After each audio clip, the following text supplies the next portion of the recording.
Hey there, everybody. It's Jenny Clark with Solvability, and we're here on GovCon Summit.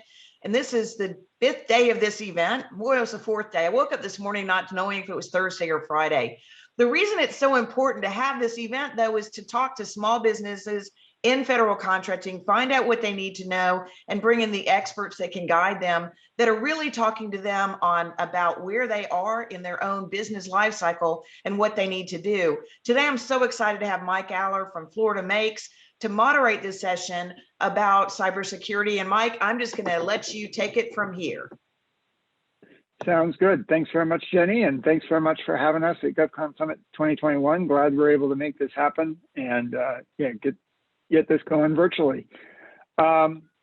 Thanks very much, everyone. I'm Mike Aller. I work with Florida Makes. Florida Makes is the nonprofit manufacturing extension partnership affiliate for the state of Florida. So we help support businesses of all sizes, but especially small and mid-sized manufacturing and engineering businesses to help them grow in a variety of ways. We have a number of different programs, including a whole series on cybersecurity, which we'll talk about a little bit later.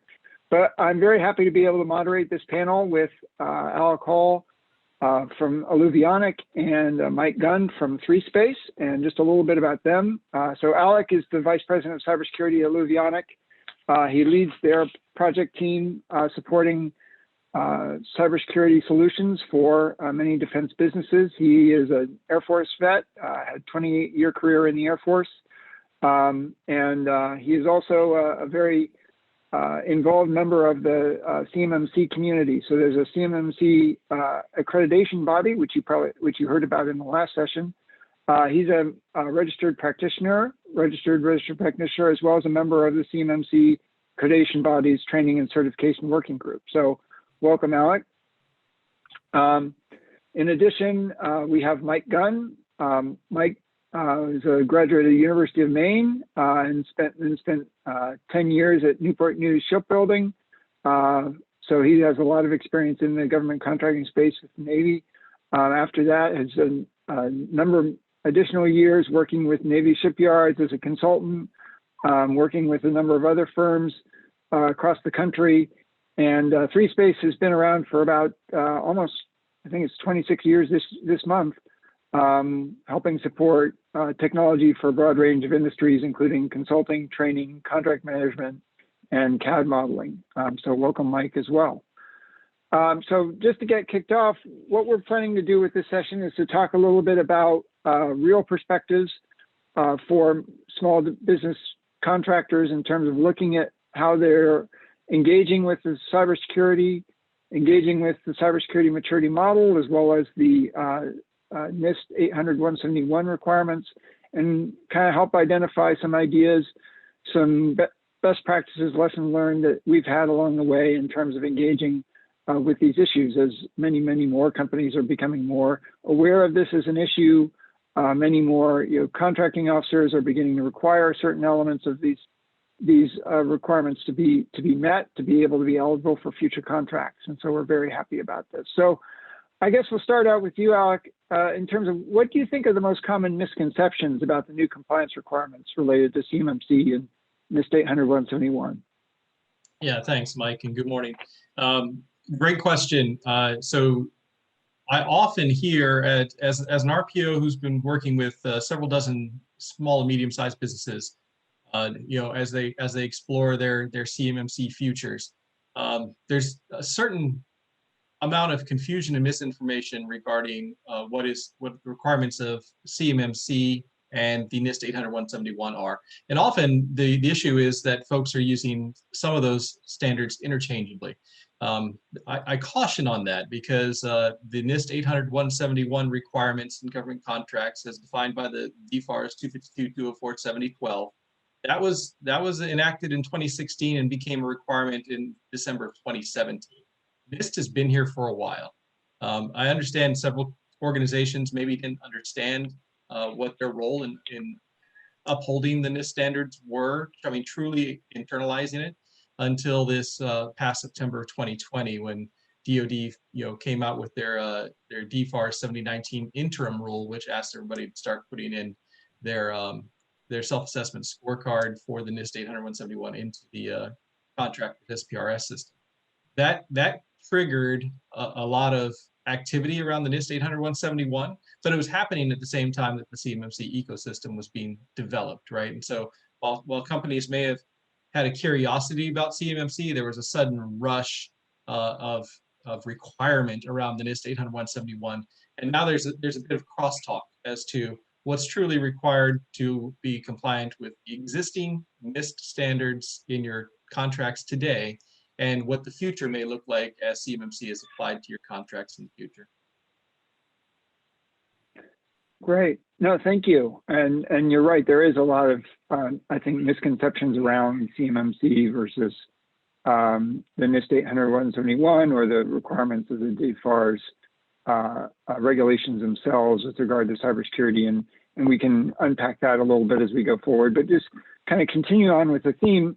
Mike, with your experience with 3Space, what were some of your early interpretations or misconceptions of what was expected about your company with regard to these requirements, and how did you kind of begin to embark upon this effort in terms of addressing your cybersecurity and addressing these issues? Thanks, Mike, and good morning, everyone. Well, I will say that last year, midsummer, I didn't know what CMMC was at all. I was fortunate enough to attend a seminar hosted by Alec, and we had a couple of close calls, I will say, in the general cybersecurity realm and getting hacked. And that's what caught my eye initially, was that Alec was hosting this webinar on cybersecurity. That's when I first heard the terminology, and that's when I realized that we had a lot of work to do. We thought we were covered, and we weren't even close. And so actually, to answer your question, Mike, we didn't realize we had a problem until after that. And when we started doing the initial assessment, and that's probably what told us the most. No, yeah, it is a lot of this is you don't know what you don't know. Exactly. And that's a huge part of this effort. It's an enormous learning curve for a lot of companies, for a lot of organizations as they move forward. And that's something we found with a lot of companies that we work with Florida Makes as well, is that, it's a constant effort to engage, to help folks identify and realize on an education basis just what they're dealing with and what's in front of them, and then kind of addressing it down to what's involved with their specific situation and their specific instance, and there's many different flavors. So going back to you, Alec, since we talked about this a little bit and you highlighted the fact that there are some differences, do you mind providing some context and clarity regarding the magnitude and scope of the NIST 800-171 requirements currently in federal contracts versus the new CMMC requirements that are sort of on the horizon? There was some discussion about this earlier today, but I just think it'd be good for us to review that briefly, if you don't mind. So what's the difference and what's sort of the same between, say, NIST 800-171, the DFARS requirements, and what's on the plate for CMMC? Yeah, thanks again, Mike.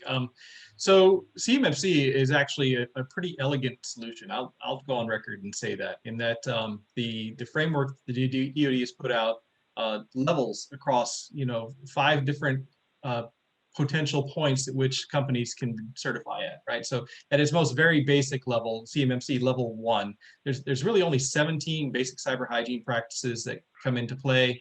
The most critical aspects that companies should be addressing with their cyber hygiene. And actually they found that just by doing these 17 things, you're probably eliminating 80% of the potential attack vector for bad actors, right? So a level 1 is the entry point for participation in government contracts in the future when these start appearing in RFPs and RFIs. But at 17, discrete compliance areas, it is probably pretty attainable by most businesses, regardless of size. The difference is between that and the NIST. NIST, it's here now. It's been here since 2017, as I mentioned, but it's one broad brush that applies to everybody, regardless of size. And it's 110 cybersecurity compliance controls. There's no, limitation to how many of those you have to participate in. If you're a small business with only 5 folks bending sheet metal, you get the full 110 as a 5-person company as you do with a 5,000-person company. So I think the entry point for NIST that a lot of folks maybe have overlooked is that there are 110 areas required for full compliance. Now how that burden gets a little easier is that the DFARS only requires a self-assessment against the NIST, right? So you just grade yourself against the 110 items. If you meet 80 of them and you have plans for the rest, you're in pretty good shape. CMMC, on the other hand, is an external certification by an assessor who will be hired to conduct it. And that person, it's going to give you a pass or fail grade. So regardless, on CMMC, if you're level 1 with 17 controls or level 3 with 130 controls, that's a all or none situation for getting certified for CMMC. NIST grants you a little leg room in that you're only self-attesting to those controls. Great. And in terms of what do you think companies need to be doing right now in terms of engaging and looking at this? I mean, what sort of, that first thing that's on the punch list for somebody in terms of looking at this if they're just getting started? So I think if you're just getting started, well, we'll start with the NIST, right? The NIST requirement is in your contracts today, and you're required to post your self-assessment score into the SPR system today. So if you're not doing those two things, you really need to be examining how you're supporting the defense industrial base and the contracts.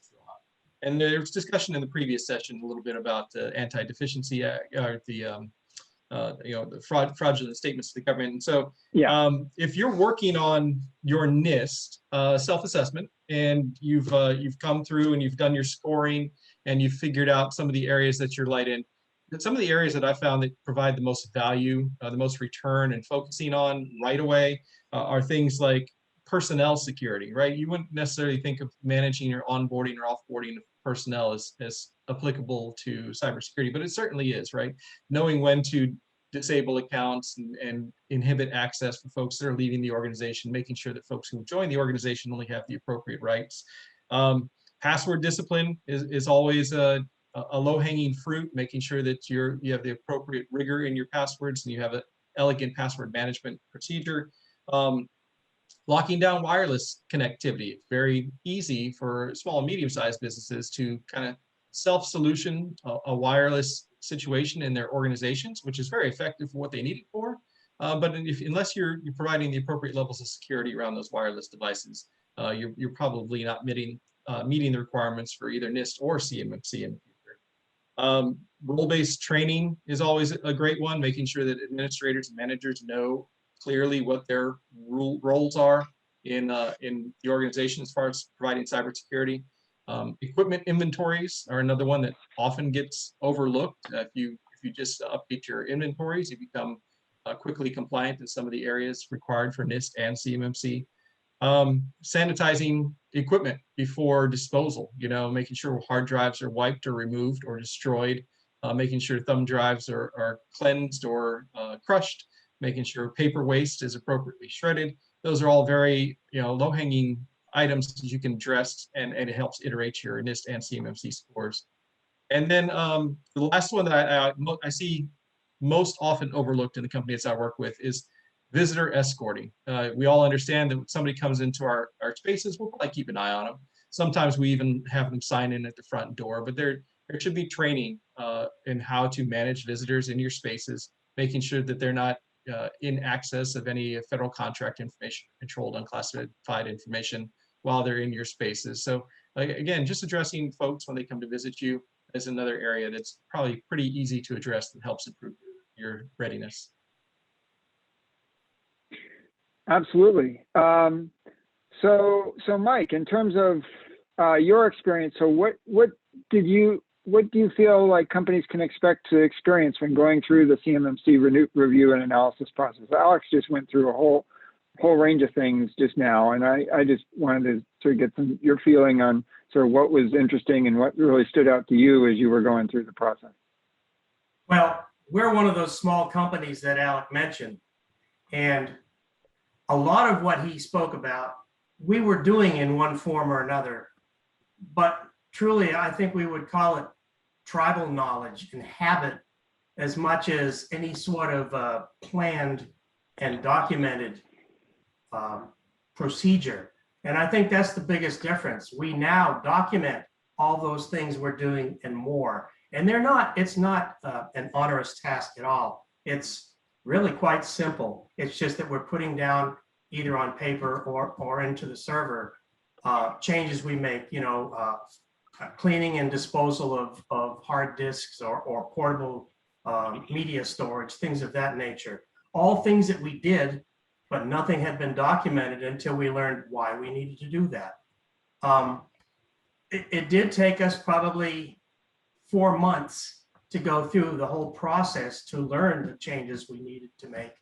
And as a 5 or 6 person company, you're right. You're very, I suppose, lackadaisical about who's coming in and out of the door, because especially not a retail business, as a service business in the government sector, we know our customers and we know our employees, and it was sort of a very familiar and informal process. And so just to document them and have a visitor recognition documentation process made it so much easier for us, and nobody really squawks about it. They understand. We've all done it at other facilities, so why not just continue it here? Great. So in terms of, when you, as a company, going back to you, Mike, as a company, when you look at a consultant or a third party to support you through this process, how do you differentiate and make the choice in terms of who to go with, or what are sort of some of the things you can recommend for others who are considering to look at? What can help a small business be a more discerning customer in terms of some of these resources? Well, at the time that we got involved, as I mentioned, we were not even aware of CMMC. And so everything was new to us, and we were looking for help immediately. I think now the field is probably a little broader in terms of companies out there offering CMMC training and not certification yet, but training services. The way we made our choice was through attending the webinar at the Economic Development Council. And we hired Alec's company to do that for us. It just seemed to make a lot of sense. He was very knowledgeable right up front. And when he came here to work with us, he was also very receptive and understood where we are in this whole microcosm. So the choices now are a little bit more difficult, I think, than they were when we first came on board with this. Great. Well, just in terms of, again, going back to Mike, just in terms of what you're hearing from your customers and from the primes, the DoD, so what are they telling you about the compliance level that you need, or the expectations that they have of you in this, in terms of where is that coming from right now? I broached the subject with a buyer, one of our buyers. It was for a defense contractor. We're typically a second or third tier contractor. And I broached the subject saying, okay, what do we need to be doing? And what about CMMC? My impression was I surprised them with that question. We got referred to the DFARS and the NIST requirements, which we very naively thought we were complying with. And so, again, over this 4-month period, in hindsight, we weren't in compliance at all with NIST. And now we have done the self-assessment and documented where we are, which was not as bad as I thought. And so to answer your question more briefly, the defense contractors, buyers were not all that aware of the process, at least the ones we came in contact with. And so that got me going back and looking at the DFARS and NIST requirements. So that became another education. Yeah, no, absolutely. I think there's a lot of education going on at a lot of different levels with this. Yes. You know, it's relatively new, whether you're a contracting officer in an agency or in a program, or if you're, you know, a contracting officer at a prime, or you're, you know, someone at a sub who's just trying to figure out what you need to do to continue to be compliant. There's a lot of new information that's out there, a lot of things that are going on. Just going back to some of the things that Michael was talking about, Alec, in terms of documentation of some of their tribal knowledge and some of the aspects of it. Do you want to talk a little bit about the maturities? And we've actually had a couple elements of this in the Q&A or the chat about the similarity between cybersecurity maturity model and some of the aspects of quality management and ISO and all the documentation that's involved in that. Do you want to talk about a little bit about that with regard to the maturity elements of cybersecurity maturity model and where that fits in and how it feeds together? Yeah, absolutely. So here's another area that I often find in not so much in small businesses, because you're small and you understand whose job it's going to be when new requirements come in. But you know, it's as the organizations get a little larger and folks have defined roles in specific areas, and we start hearing about CMMC. It's very easy to translate CMMC, the cybersecurity maturity model, as cybersecurity, and that, hey, that's that thing my IT department does. So very quickly, CMMC becomes IT's problem. But I caution folks very often, especially when I get calls from frustrated IT departments saying, hey, I don't even understand how I'm supposed to do these things. CMMC, it doesn't stop at cybersecurity. The first M is maturity. And that maturity means it's a process and a mindset for the organization, right? Maturity characterizes the extent to which an activity is ingrained into the operations of an organization, because the more deeply ingrained an activity is, the more likely it is that the organization will continue to perform that activity, including under times of stress, and that the outcomes will be consistent, repeatable, and of high quality, right?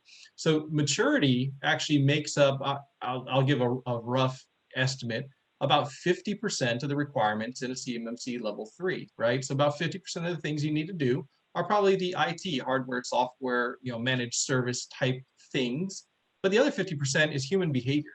You're only going to establish a cyber secure environment if your employees holistically support that environment. We're talking here about organizational change. We're talking about hearts and minds of individuals. So CMMC compliance, especially at level 3, is defined by people. You can't buy the right hardware software solution to become CMMC level 3 compliant. You must have the support of your organization, and that sort of championship for that mindset starts with leadership. So I will always say a CMMC is not an IT issue, it's a leadership issue, and the organization should support it starting at the top. Mike, do you have anything else that you want to add to that with relation to the role of leadership and the role of your corporate leadership? I mean, I know you're a small shop, but yeah. Well, if Alec hadn't mentioned that, I was going to. I agree wholeheartedly. And you have to have a buy-in from everybody. They have to understand why you need that buy-in, but they have to understand also what it gains for us as a company. And you know, people are people. You will have, in the short term, perhaps the majority of the employees buying in and going along with things, but some are a little bit more resistant to change. And you know, I've always done it this way. Why do I have to do this now? Why do I have to wear a badge in my own office, for instance? But those sorts of things just have to, I guess you just, like Alex says, we just have to, you know, we've got to change, we've got to comply if we want to keep getting these contracts. No, definitely. So in terms of addressing that culture and people piece of the compliance, are there any sort of tricks or things that you've had or you've kind of develop? I know you said there's a lot of elements of just sort of documenting what you're already doing, but is there anything in particular that sort of jumps out at you as something that would be something that you might not have considered at the start, but you certainly are kind of aware of and wish you had done earlier? Well, I think probably one of the more difficult aspects of this was just basic changes that needed to be made to our computer systems. We do a lot of service work on customer sites, so we're almost always operating remotely. And changes and upgrades that needed to be made to hardware and software were being done remotely as well. So one of the best things we did, because we didn't necessarily understand the complexity, is to hire an independent IT company that had some experience with CMMC. And they guided us through a lot of the changes. And more importantly, they assisted those of our guys out on the road who weren't here at the office to sit in on these meetings. And they were very good about doing that. And they were explaining it ever so much better than I could to the guys, which meant everything, really. Yeah, if I can, real quick, Michael, you touch on a very salient point, right? People generally want to do the right thing. The obligation of the organization, of course, is to let them know what right looks like, right? So that kind of means documenting processes, policies, procedures, truly writing down what right is going to be within your organization. And then once you have it committed and collectively supported, you need to do a little bit of instruction, right? Make sure people understand what the policies are going to be, how their expected behavior should present itself. And then when they do the right things, making sure you have, the ability to provide rewards and support to that. But when maybe they haven't adopted the culture that you're trying to inculcate, then provide them again the support and understanding of how to do the right things. It really is about human behavior for many of the practices in CMMC. So starts with just let's get it written out, let's get it understood, let's get it taught, and let's support folks as they adopt a cybersecure mindset. Great. So another one for you, Alec. What misconceptions do you often hear from companies when they're getting started? I mean, I know we've talked a lot about a lot of companies are kind of just waking up to this. People come at this with widely varying degrees of familiarity with cyber, with the requirements themselves, with some of the quality assurance requirements. What are some of the misconceptions that you see a lot? Yeah, so there's several, of course. The understanding the differences between what you must be doing today in support of the DFAR 7012 and NIST requirements versus what you should be planning for CMMC. A lot of that is based on, your ownership and manipulation of federal contract information and controlled unclassified information. So CUI, where the CMMC is really focused on protecting CUI. And so understanding your path to CMMC starts with understanding what CUI you have in your environment that you either receive or create or house or deliver for your contracts, and knowing where that goes throughout your organization.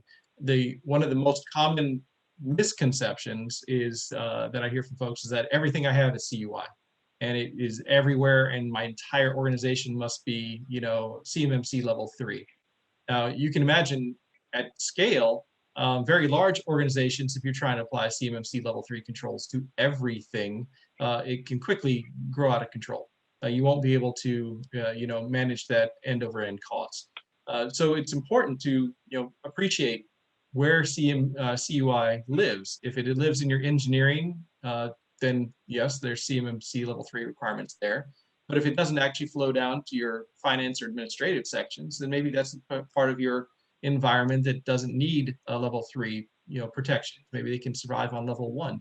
You should consider, how you're going to segment, separate, isolate, or in some cases, not work out plans to not even receive CUI to help manage your costs. For small businesses, we'll to use Mike's organization, for instance, if he had the means to receive the information he needs to conduct his work without actually owning and protecting the CUI, say that the CUI stays in a prime contractor's environment, and Michael just reaches in and pulls out the nuggets he needs and never actually possesses the CUI, then he can probably try to stay around a CMMC level 1 requirement, which is significantly more manageable for small businesses. So you should have deliberate conversations with your primes about how you receive that information, how it's expected to be handled, how it's expected to be marked, and then have traceability throughout your organization about where that information goes. Because if you can keep it small or non-existent, I think it's a much more cost-effective solution for small and medium businesses. Alec, I have a question for you. Sure. Do you anticipate, I think we may have talked about it, but I just kind of wanted to bring it up here. Do you anticipate that RFPs and RFQs will actually state the requirement, the flow down requirements for subs as level 1, level 3, or something in between? Absolutely. So that's been the DoD's promise from early on, is that RFIs, RFPs would drive the CMMC required level 4 primes and subs and suppliers, and they wouldn't necessarily all be the same level. So just because you're working with a large defense contractor who has a level 3 requirement doesn't mean you inherit their level 3 requirements. It should be defined by contracting officers or observed by the markings on the information that you receive from either the government or your prime contractors. So you don't naturally assume that you have to follow your primes in the battle. Define your own space. Okay, thanks. Yeah, although I do want to highlight and bring up that we are hearing a lot also of challenges with proper marking of controlled and classified information, and understanding whether that's at the contracting officer level at the agency, or whether it's at the prime or the sub, in terms of identifying exactly what is necessary to be protected. And that's an ongoing challenge I know that's going on, that a number of companies are dealing with, and there's a lot of kind of national level conversations going around about how better to define that, how better to engage that. Is there anything more that you want to talk about there in terms of just the kind of the confusion around what exactly constitutes CUI, and especially some of the legacy information that may not be properly marked? So obviously, hope for all of us is that in driving the control and protection of CUI, that the government themselves gets much better at identifying it before they throw it over the fence to us, right? Let us know that you've given a CUI before it's too late. But now we've been working with them for decades, and we've been exchanging information with the Department of Defense forever, and that requirement to mark CUI hasn't been pre-existent, right? So I can imagine a space where CUI is going to be in our control for another 5 or 10 years that isn't appropriately marked. So while we can hope that the government does better, really it's incumbent upon us, the collective defense industrial base, to know what CUI looks like, know the definitions, go out to the National Archives registry and understand, what the true definition of CUI is, and then look at your data sets, go through every part of your organization to see what you've received. Look at the drawings, look at the schematics, look at the RFPs and RFIs that you've received previously. Break that down, and if you believe it's CUI, you should probably treat it as CUI until you can get a determination. And then always ask your contracting officer or your prime when you receive something that you're not quite sure if it's CUI or just FCI, federal contract information. Then ask. No harm in getting somebody else's read on it, because once it's CUI, you've inherited maturity level 2 or 3 requirements going forward. So in terms of, we talked a lot about Department of Defense, and this has been a major focus of the conference, but there are other federal agencies that are beginning to discuss integrating CMMC model into their requirements. Government Services Administration has made some noise in that direction, Department of Homeland Security, among others. How do you think this impacts the way small businesses should be looking at these practices with regard to, potentially even having it be a requirement for DSA schedule for certain aspects? Yeah, I don't think it's any surprise. The DoD came out with what I consider a fantastic framework for protecting their sets of data they're most concerned about. but the federal government has a tremendous data set, and all federal agencies have a concern over where that data resides and how it's handled and managed.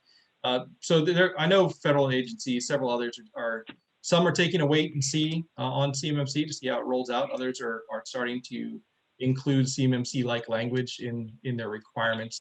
But this is going to continue. Nobody should expect that CMMC will be withdrawn or that it'll be modified to the point of just not applicable.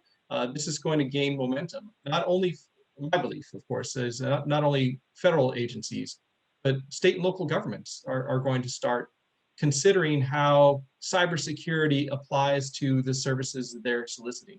And so if you're going to take this and say, I do maybe 40% of my business today in defense contracting, there's 60% in the commercial sector, but walk that back, and in my other services, how many of those land in City Hall or the state capitol, or are in support of support agencies across my state, police, fire, ambulance?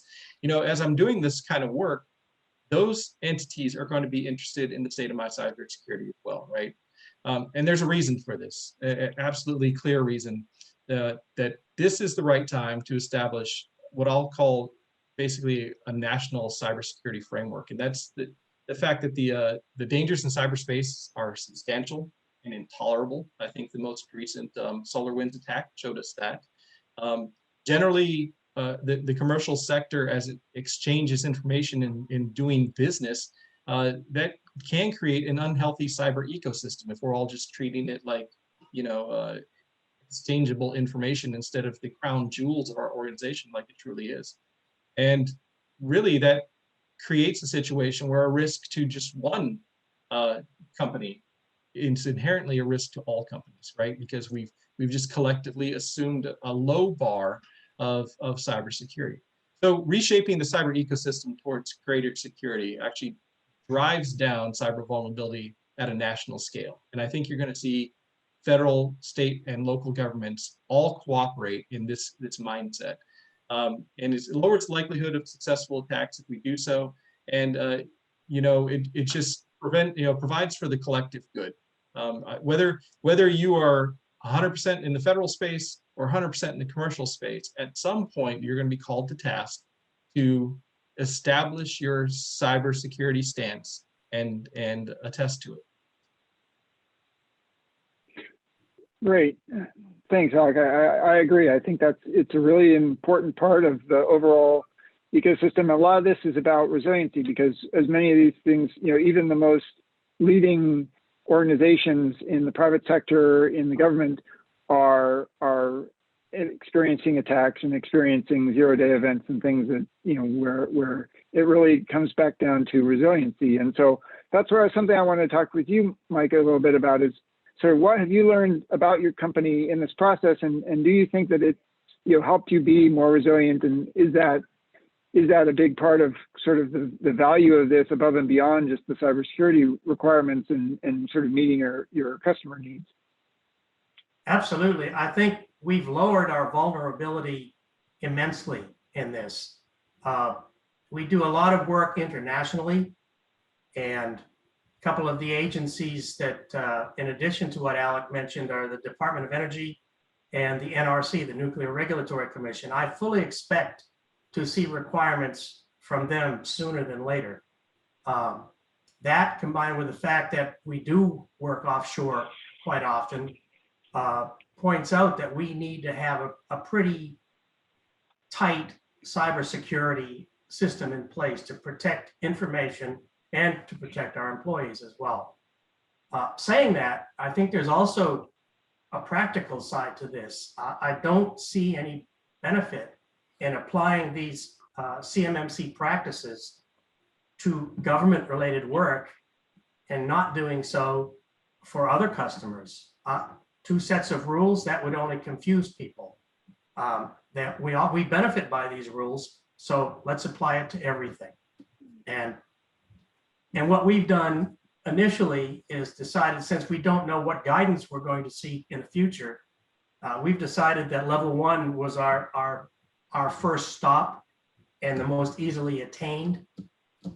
And so that's kind of where we are right now until somebody tells us we need to be level 3. Because Alex, right, there's a lot of requirements, a lot of additional changes that would need to be made. And I saw no need to, take on that kind of expense at this stage of the game. So it's a big benefit for us. Yeah, that's a great point of advocacy, right? So I think Jenny earlier was talking about statements from DoD's Katie Arrington, who's kind of overseeing the rollout of CMMC on behalf of the Department of Defense. And her statements have been clear that all of the defense industrial base, 300,000 plus organizations are going to need to be certified to a minimum of CMMC level 1.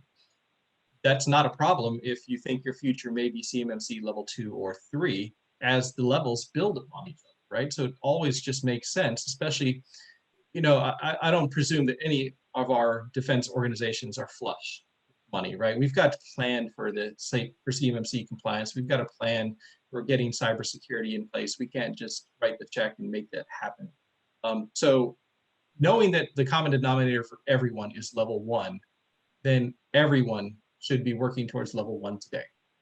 As you gain more information, more robust relationships with your prime contractors, with contracting officers, and maybe your future contains level 2 or level 3 requirements, you can start working towards those iteratively, right, at this point. Because CMMC is not going to be in all government contracts until the start of fiscal year 26, right? So we've got time now, but that time starts now, right? So every organization should be on a path to CMMC level 1 at a minimum. And then from there, start working across your financial and development plans to iterate towards levels 2 and 3 if those become eventual requirements for you. And also simply the requirement to have done a self-assessment with regard to NIST 800-171, and having done that now or doing that now, you need to be on board with that, because that helps you also identify those things that you have done or you need to do going forward. Great point, Mike, because we started this conversation early on talking about the differences between CMMC and NIST. This is one of those similarities. Right, you've already got the task to do your NIST self-assessments and be iterating towards that perfect score of 110 should that nirvana ever be reached, right? But in that journey that you should be on now for NIST, you're working towards your CMMC levels 1, perhaps 2 and 3 as well. So yeah, true. In that sense, those two efforts are combined, and everybody should be somewhere along the continuum of compliance. And also resilience. I mean, this is really, we talk about it as compliance, but ultimately it's about being resilient, because no system is completely unhackable. And so you have to be ready for how you're going to respond. You have to be ready for how you're going to deal with that. And you need to have your systems and your documentation in a row, so that if something does happen, you're able to catch it hopefully sooner than later. Or be able to recover from it if necessary. But there are a lot of resources that are out there. We at Florida Makes have been running a series of events specifically on cybersecurity for defense contractors. I suggest folks can check those resources at fl-cyber.com. Most of those are free. And so you're more than welcome to learn more about that. There is also efforts within Department of Defense and others to try to, provide some small amount of funding to help folks get started on assessments. That's beginning to roll out in different places. We do have a pilot program here in Florida. Happy to talk about that further offline. But thank you very much, guys. I think this has been great. It's been a wonderful review of what's necessary. I think everybody is, very, very much appreciate the opportunity, and thank you, Jenny. Hand it back to you. Well, thank you so much, all of you, for being on this. What we're looking for is, how do we come up with a group approach to solving a problem that impacts us all without somebody saying, well, you should go to Congress and lobby. It's like small businesses are running their companies, and they need advocacy at the state level, at the national level. And the only way we can do that is by talking. Florida Makes has taken a great role in leading companies toward the cybersecurity. One of the things that we talked about with Enterprise Florida was to expand the database to include the services contractors, so that Florida Makes would have a better way to reach out to the small businesses and federal contracting. One of the things that I noticed early when somebody said, well, go to Florida Makes database and find all of them, like, none of my people are here. And it was because so many are subcontractors. Number one, they don't have prime contractors contracts. They are not as easily findable. You can't go to usaspending.gov because a lot of people are listed in SAMs but have never won any work. The second thing is, so many of the companies are subcontractors, and they're also doing services work, which means engineering services like NAICS codes 541330 is like the biggest element. So they're not even showing up. And what we're really wanting to do with GovCon Summit and all of this is communicate with the small businesses across the United States. Going virtual made that happen, even though I didn't intend to have the global pandemic change my business model. However, Florida's taking a leading role. There's a lot going on in the state of Michigan. There's a lot going on in Maryland. Maryland, one of my clients, John Leitch with WinQuest Cybersecurity, actually went to the legislature as a small business and said, we ought to get a tax credit. You got to be doing something. I really see this as saying, you know, eventually this will be a public utility, just like broadband to rural communities. I don't know how all that's going to happen, but I know that this community is leading the way. And Alex, Michael, Mike, I'm so glad you were on to discuss this today, and definitely want to stay engaged in the conversation and see where it goes. And Alex, I specifically want to thank you for bringing that sense of calm for all of this. I just feel like it makes a difference when somebody can offset Jenny's "the sky is falling" about let's don't destroy the defense industrial base.